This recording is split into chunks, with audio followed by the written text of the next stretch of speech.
Hello friends and YouTubers, my name is Janak Bhagat. Thank you for watching my channel and subscribing. So today I come with a small discussion on how I started my journey with Reiki. So where do I start from? Let's see. In 2008, I first learned of Reiki. I thought it was a superpower, and I thought it would be cool to have a superpower, not knowing what I was going into. I was a small, young, teenage child at that time, and it was just a game for me. So I was looking for a Reiki master, but I couldn't get one, and it went on just the way it is, wanting to get Reiki. I was obsessed that I want to get Reiki energy with me and all this.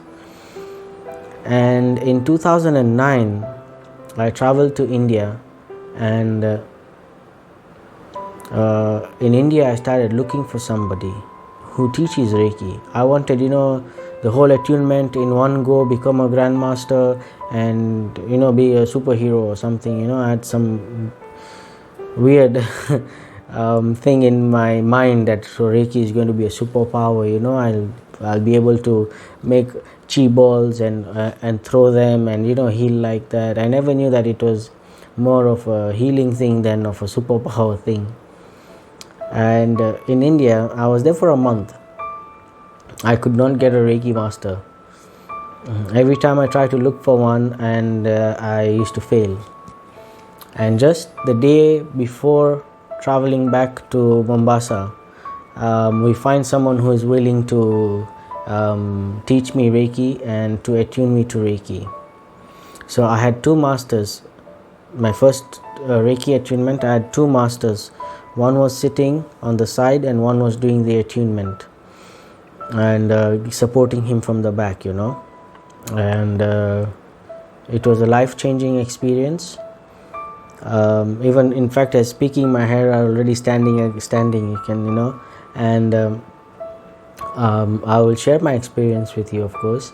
So when the attunement began, there was this beautiful white light coming down, and I thought it will engulf me, but it didn't. It in fact swirled around me, and it became so tight, like trying to pull me apart, but it wasn't pulling me apart. It was actually getting all the negative cords and negative energies that were stuck within my body to disperse. That was the first feeling I got when the attunements began. And then, of course, the lights that you normally see when you are being attuned to, the lilac light, the green light, the purple light, the blue dots, all these dots, you see them, and all these lights playing and moving around this area and moving down up to the spine, bottom of the spine. It was one of the most best profound life experience I have had. That was for my first level of attunement. And when I did my level 2, I saw a hallway of hands, golden hands, and instead of me walking, I was actually lying down, and I was being like that. I was like being moved, like the bed was moving from the first hand to the 100th or 200th hand that was there. And I saw these lights again after that, all these lights. That was not a very great experience like the first attunement that I had. And even consciously I was not very happy with the level 2. So I began to search for another master. Obviously my level 2 master was different from the level 1s. I had a different level 2 master, but I didn't enjoy it that much. And then I began to look for another master. So she attuned me to level 2 again, into Karuna Reiki, and we did with a grandmaster up to the level of grandmaster, and I did Lama Fera and Lama Fera mastership from her as well. And there were also very amazing life experiences. Of course, the lights and all these were there, but there was something very significant about my level 3, which is, there were level 3, sorry, there is level 3A and level 3B.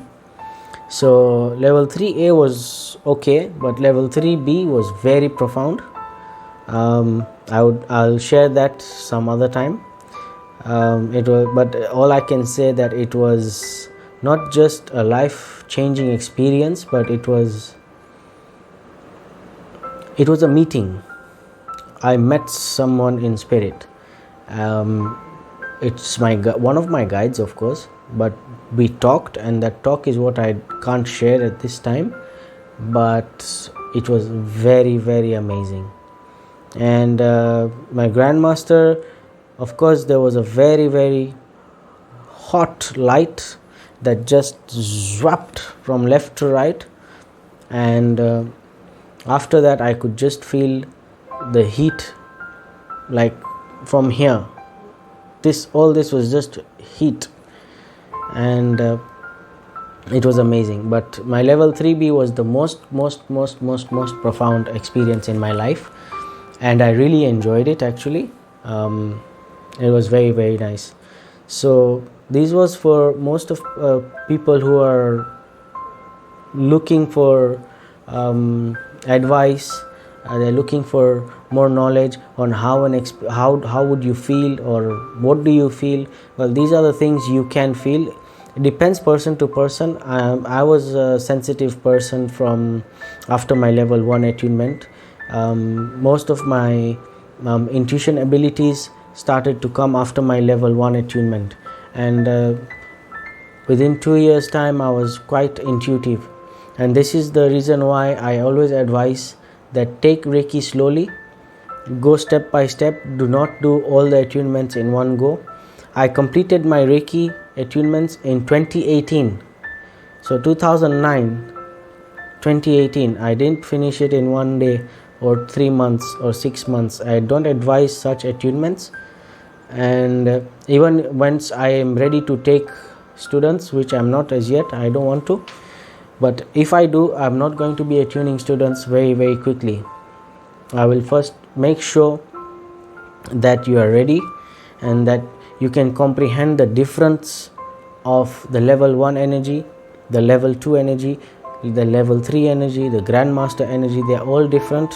Their density is different. Their heat levels are different. Sometimes you can excessively give Reiki to another person and it doesn't be good for them. It can't be good for them. They'll have a headache, they'll feel nauseatic, they'll feel vomiting. So you've given an extra boost which was not needed. So sometimes you need to be sure what and how much you are sending, at what levels you are sending. And these were my experiences with Reiki, and believe you me, some experiences were very negative. For example, I wanted a motorcycle. This is a very how Reiki works. I wanted a motorcycle, so I decided, let me do Reiki for a motorcycle. So at that time, the motorcycle was about 700,000 shillings. Okay, 700,000 shillings. So that's about, maybe in dollars it would be 7,000, maybe 7,100 or something like that. Now, for a whole month, I used to do Reiki. I want a motorbike. I want a motorbike. I want a motorbike. And it backfired on me. I didn't get a motorcycle. I sold my car instead of getting a motorbike, and I was without a car for more than 1.5 months or 2 months, and then I got a car again. So you see, sometimes you want something, it's a want, it's not a necessity. and Reiki cannot be used for such things because it's a very pure energy. In Gujarati, I learnt the word sattvic energy. It's very pure. If you look for negative or rajasic or tamasic qualities, which is negative or greedy motives for Reiki, then it's not going to work. It will always backfire on you. So this is one of the things that Reiki, it's not a negative side, but it's teaching you how to be a humble person, how to be sincere in life. And many Reiki practitioners stop Reiki because they don't get what they want, unfortunately. But that is the test of Reiki for you to be a Grandmaster channel.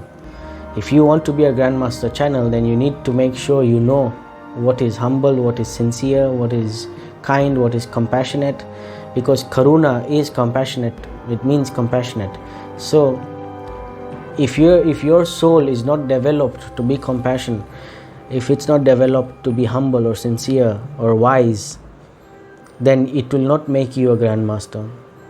And by any chance, maybe by sheer luck, by your karmic achievements in your previous life, you do become a Grandmaster, you will not practice Reiki in your daily life, because it will always be like an obstacle reminding you that you are doing something wrong.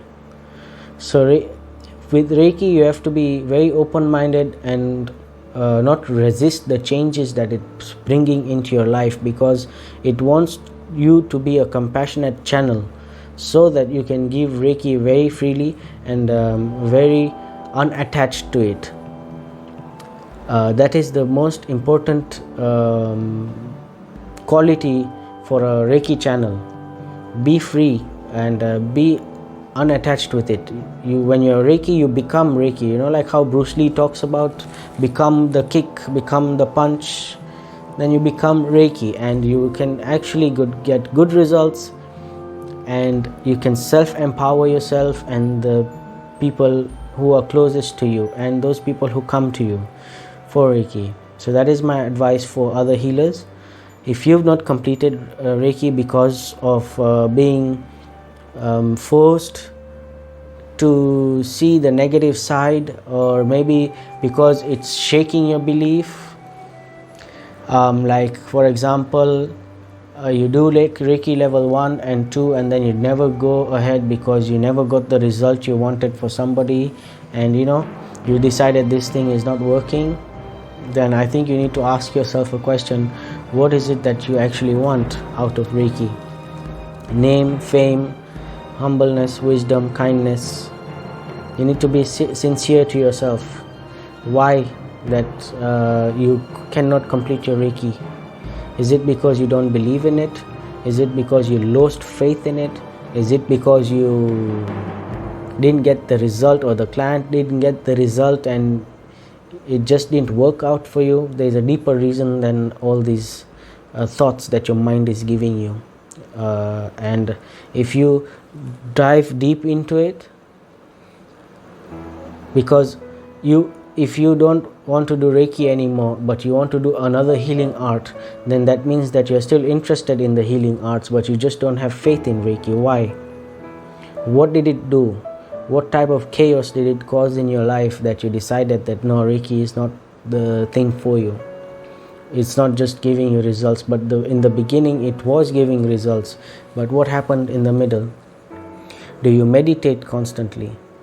Do you charge yourself up? If you don't charge yourself up, if you don't meditate, how can you heal somebody else? If the battery is not charged, how can it charge the phone, or how can it charge, or how can you use something without a charged battery? So you need to ask yourself deeper questions than what you had accepted, because Reiki will shake your beliefs. It will force you to learn what you have to learn, so that you can become a fully developed soul, so that you are a fully developed channel to give out Reiki to others. Reiki is very deep, so are other healing arts, and in the occult sciences and these healings and all this, you have to be careful. Always meditate, because that is the only thing that will safeguard you from negative thinking and negative entities disturbing you. So I hope that this video helps you, and I sincerely believe that you can be a good healer, a good Reiki healer if you are one. Just do not lose faith and falter in your Reiki practices. So thank you very much for listening to my videos and watching them and subscribing.